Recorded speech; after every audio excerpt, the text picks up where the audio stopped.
How you doing? This is Dr. Samori Swygert, and today I'm going to be talking about opposition strategy and the blueprints of propaganda.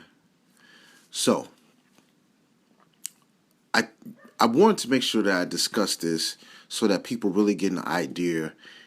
It's concrete, it's understandable, and people know what to look for.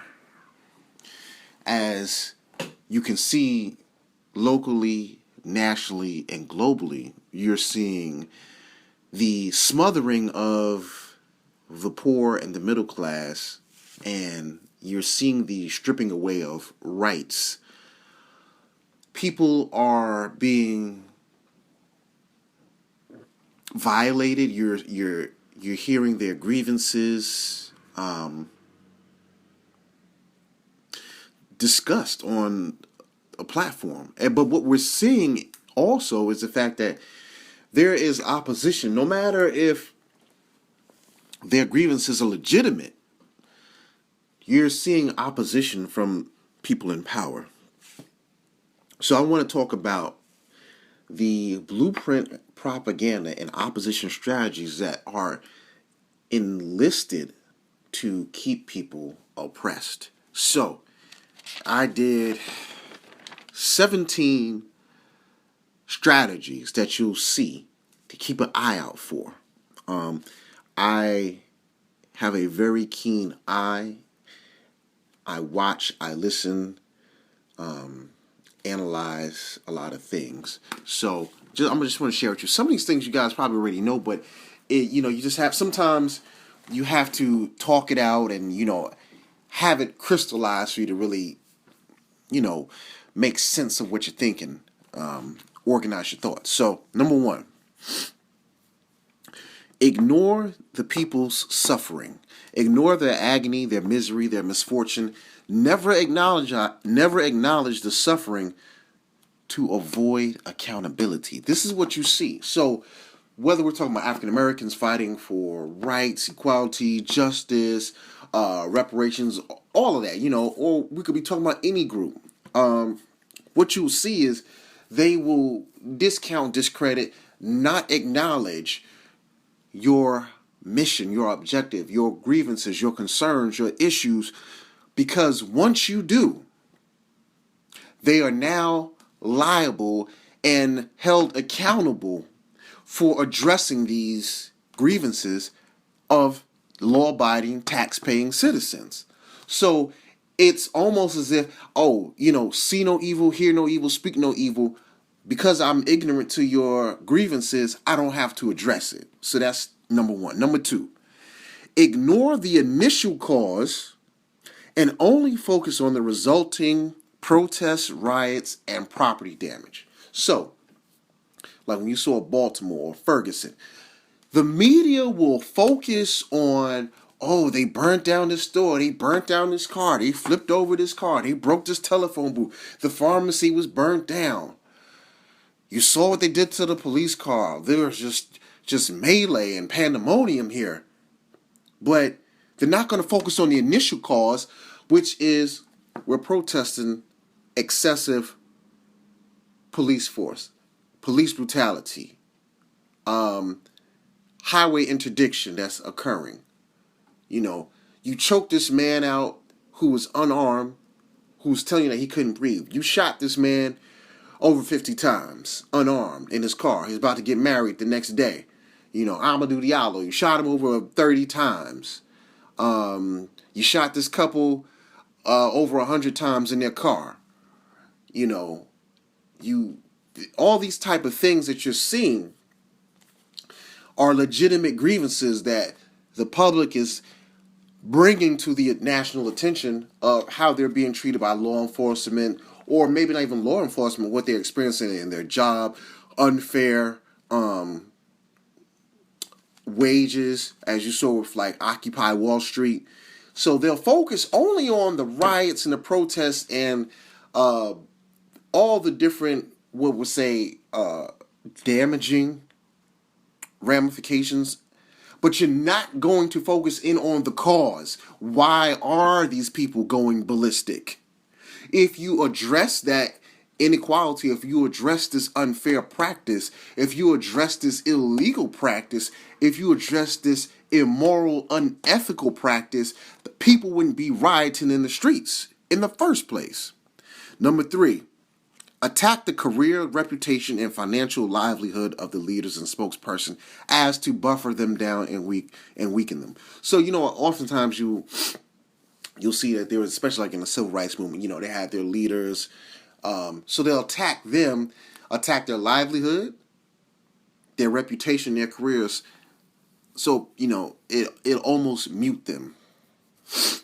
Number 4, find another black person as your arch nemesis, your opposition, your contrapositive to what your mission is.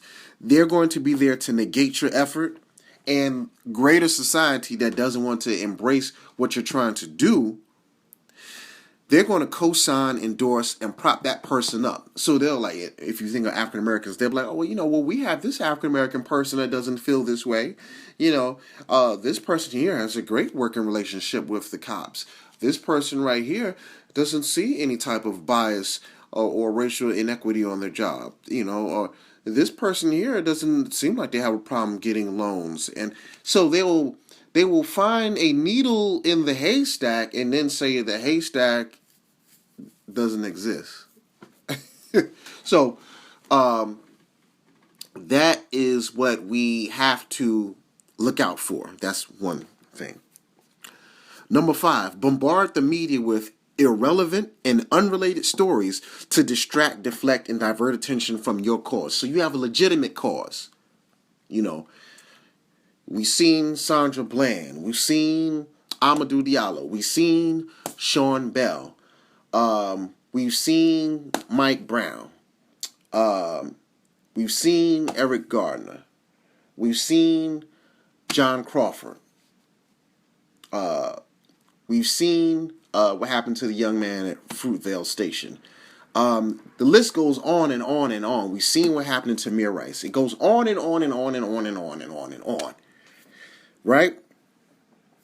But what they're going to do, we've seen Walter Scott. What they're going to do is usher in new news stories that, they don't have any relevance, and that they shouldn't be news stories, or they may be news stories. They're really going to play on the emotional heartstrings of people, and they pin those emotional stories up against your emotional story. So, a plane goes missing with passengers. Yeah, that's heartbreaking, and so was yours. Now, how do we go about prioritizing which one matters? Or then you come up with stuff like, Bruce Jenner did this, or Caitlyn Jenner, or he shouldn't be called Bruce Jenner anymore. And Bill Cosby slipped in like 10 mollies inside this guy's or this girl's drink, and this is what happened. Or what Kim Kardashian did for Kanye West? Do you know what she did for him in his Maybach? Or did you see Beyonce was scantily clad, dressed, and she was twerking for Jay-Z in the back of his Maybach with the shades drawn, and the limo chauffeur was looking through his rearview mirror? These type of stories make the news, and it's kind of like, can we get back to what we were talking about? You chased this man down in Baltimore and broke his spine, broke his neck. You collapsed his larynx. You did not take him to seek medical attention, even though he asked for it. You made multiple stops before you got to the booking, but you want to talk about Bruce Jenner. I don't care what Beyonce and Kim Kardashian have going on. And I don't care about Rihanna's new video. No, I really don't care about that. So, distract, deflect, divert. Number 6, enlist and conjure so-called experts, professionals, researchers, scholars, and intelligence panels to lend credence and validity to the opposition's position. So what they'll do is they'll say, okay, your grievances against the police may be legitimate, but we have an independent research panel that has assessed police records and data, and they have thoroughly scrutinized and combed through all the data and arrest records and penalties, and we've looked through the penal system, and we have a research panel that has thoroughly investigated everything, and they are highly credentialed. These are, they have multiple degrees from various revered notarized institutions of higher learning, and they have overseen these different cases, landmark cases and trials, and because they said this, then they have to be right and you have to be wrong. Watch out for that. Stick to your script. Don't waver, because they bring up these expert panels. These expert panels are not the ones getting their neck broke. They're researchers. They're not in the street. They're not endeavoring with the cops on a daily basis. They don't live in your skin. Stick to your script. Next one, number 7. Turn one or a few isolated events as the general face and overall objective and behavior of your movement. So basically, you may be having something going on, and, you may have somebody in the audience, or you may have one of the people that are actually part of the movement, your agenda. They may misstate something, misquote something, or they may get upset, and then they'll say that is the whole consensus, that is the whole body and idea and philosophy of everybody in the movement, and that's wrong. Okay. Or that person may misspeak and say something that may, disrespect a specific group, and they'll say that's everybody. All right? Moving along. Number 8. They'll use nuanced vocabulary, verbiage, and lexicon to change the narrative. So you may have a specific objective and mission statement that says X, Y, and Z.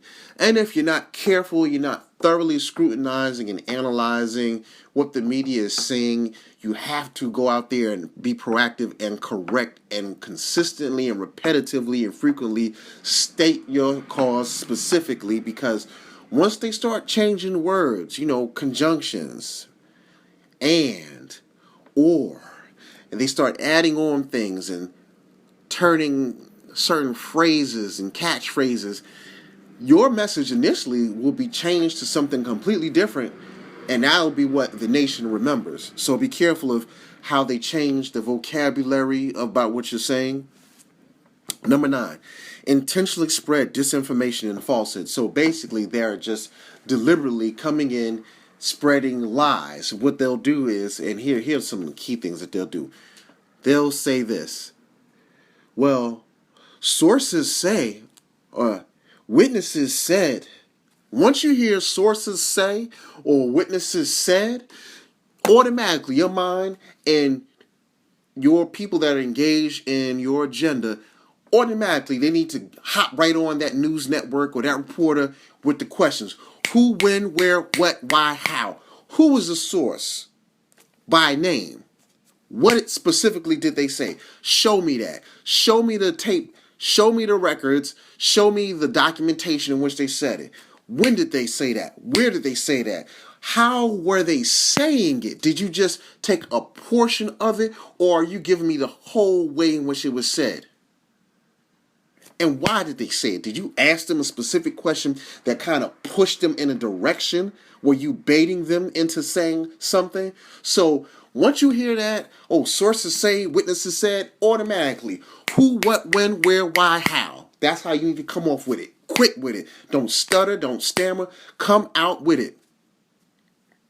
Next question. Well, not next question, but next thing. Number 10. They'll divide the collective voice by insinuating there's a violent component or element. That way, it turns the nation and the authorities against you. So you have to be careful about that. maintaining your agenda as to not seem violent, as to not have to deal with authorities. We've seen what happened with Ferguson when they brought out the tanks. They had the bulletproof vest, they had the tear gas, and all of that nonsense. When people just saying, look, man, we're tired of being shot down for nonsense. If you feel like I've broken the law, then just arrest me, or give me a citation, give me my ticket so I can go about. If I was really wrong, then I'll pay my ticket, show up in court, make sure I don't do it again. But you don't have to be all on my back, choking me out. I'm telling you to stop. I can't breathe. And because I can't breathe, I'm wiggling my head to try and get my last breath. And because I'm wiggling my head, you're saying I'm resisting arrest, so you choke me more. All right. Moving along. Number 11. They create the public boogeyman. And so by that, they research the background of the person, assassinate their character, besmirch their character, and label them as thugs, terrorists, radicals, militants, communists, and socialists. And what this does is it elicits that emotional, knee-jerk national response. So as soon as you start hearing them say, yeah, he's a thug, he's a radical, he's a militant, he's a terrorist, automatically you need to come right out the pocket, right off the break, right off the rip, and correct them. Show me the evidence. Show me whatever you're saying to substantiate these claims that you're making about me as being a terrorist, a militant, a radical. Otherwise, I am going to put a lawsuit on you for defamation of character. Because you're putting me at risk. As soon as people are labeled as terrorists and militants and radicals, they are going to be put on the government watch list. For sure.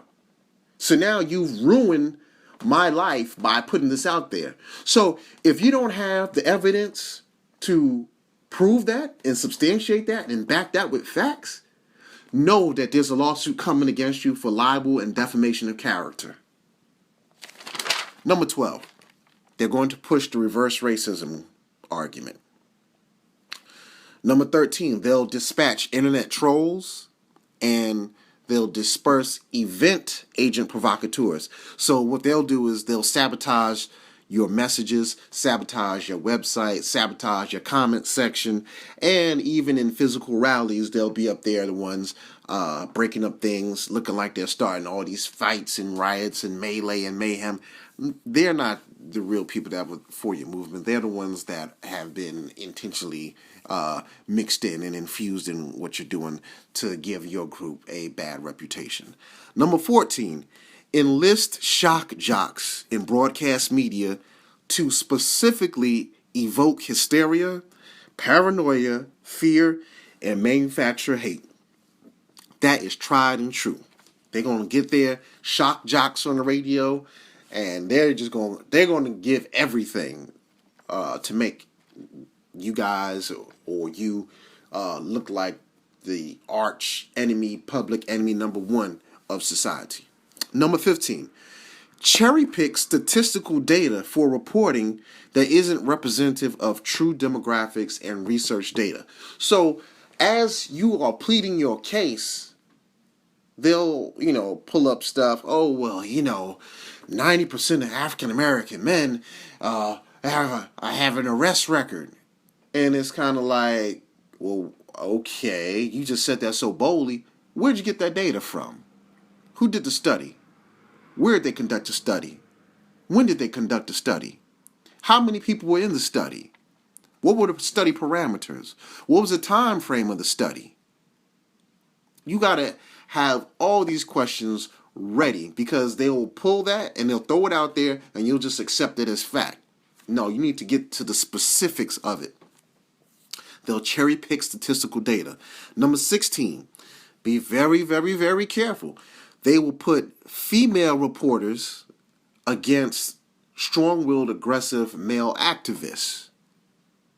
And so what that does is the female reporter or female interviewer, as she's asking these questions, she may have a certain way in which she's asking questions where it's like, she looks like she's being sincere, but she's really kind of giving you that steel fist behind a cotton curtain.